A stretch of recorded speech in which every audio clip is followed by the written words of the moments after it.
শ্রমিকের পা ধরলেন তৃণমূল নেতা। যে ছবি আপনাদের দেখাচ্ছি, তৃণমূল নেতা কেশব দাসকে ডিম মারার হুমকি, ডিম থেকে বাঁচতে টাকা চাওয়ার অভিযোগ। কেশবের থেকে 10 লক্ষ টাকা চাওয়ার অভিযোগ ওঠে।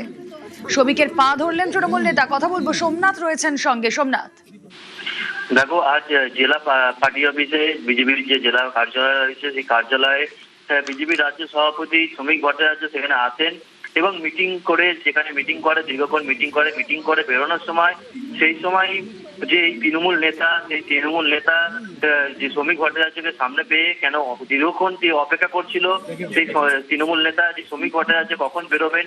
যখনই শ্রমিক ভট্টাচার্য বেরোয় তখনই শ্রমিক ভট্টাচার্য পা ধরে বসে পড়েন এবং সঙ্গে সঙ্গে যারা বিজেপি কর্মীরা রয়েছে তারা সরানোর চেষ্টা করে। সঙ্গে তাকে বলতে থাকে যে বিজেপির বিধায়ক, সপ্তগ্রামের যে বিধায়ক, তার ঘনিষ্ঠ বিজেপি এক নেতা রয়েছে, তাকে 10 লাখ টাকা সে চায় তার কাছে। যদি না দেয় তাকে পয়সা ডিম মারবে এবং কোমরে দড়ি বেঁধে তাকে এলাকায় ঘোরাবে।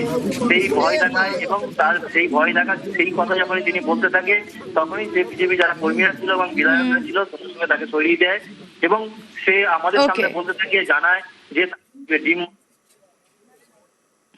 আরে আমার কাছে আমি রানা মুখার্জি, দেবজিৎ মুখার্জি 10 লক্ষ টাকা চেয়েছে। কিসের জন্য চেয়েছে? দিতে হবে, নাহলে আমাকে ডিম পচা মারবে, নাহলে আমাকে কোমরে দড়ি পরে ঘোরাবে, এইসব করেছে। এটা নিয়ে তুমি কি করতে অভিযোগ করতে এসছো? আমি এখন সত্যিকার সঙ্গে কথা বলতে চাইছি।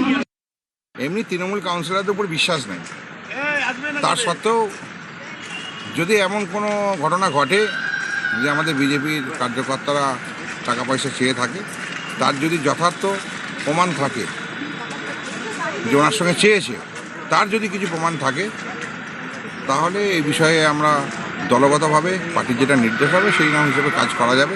তার বিরুদ্ধে নিশ্চয়ই তখন ব্যবস্থা নেওয়া হবে।